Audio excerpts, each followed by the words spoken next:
Hi everyone, Emma Weber here from Lever Transfer of Learning. Just thought I would capture some thoughts around one of my favourite topics, action planning.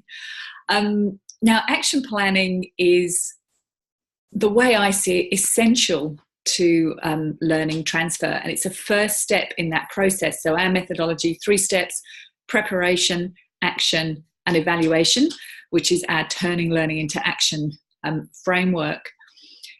However, the action plan has to be used, it has to be followed up, it really needs to have a life of its own, whether that's the manager, internal, external specialist, or the individual really committed to pulling that action plan forward themselves. But I think one of the tragedies almost of action planning at the moment is that as learning professionals, we know it needs to be done as part of a workshop, but maybe because they're not as effective as they can be back in the workplace, we tend to either shortcut or miss it altogether.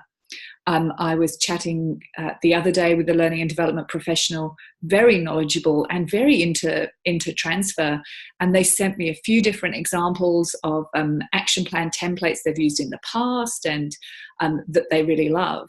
And they're running an initiative currently, and I checked in and said, well, which version are you using this time? And they said, we're not using a version. We're not doing action planning. And my challenge is, if an individual doesn't actually make that commitment for what they're going to put into place, we really are leaving it to chance. Now, obviously, if someone makes that commitment, then we want to support them and follow up. But if they're not even making that decision as to what they're going to put into place, I think that's a real waste. Now, one of the challenges of action planning is do we photocopy them? Do we keep them in the workbook?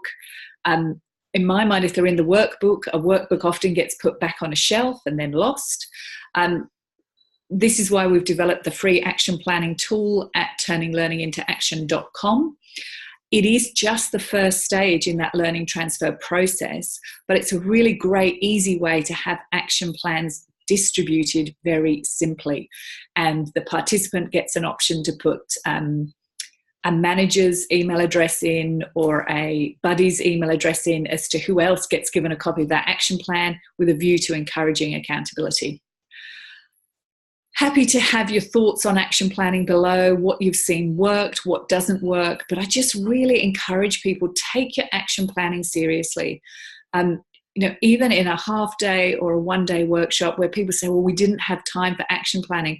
So if you weren't action planning, if you weren't focusing on the future and how people are going to apply their learning, what were you doing?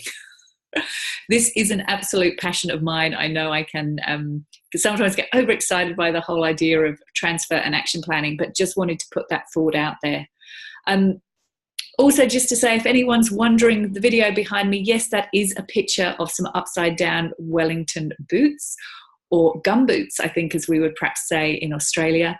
And the wall on the back here are a copy of our company values. That particular one is called Balancing the Whole. So that's balancing the whole person in what we do in our values as an organisation. So no doubt maybe next time there's a video, if I'm still sat with the values behind me, I can share more about some of the others. But yes, our visual values on the wall behind. So I hope you've enjoyed these thoughts on action planning. We're going to be putting a blog out with a little bit more detail. But thank you for getting involved in learning transfer, and look forward to continuing the conversation sometime soon. Bye.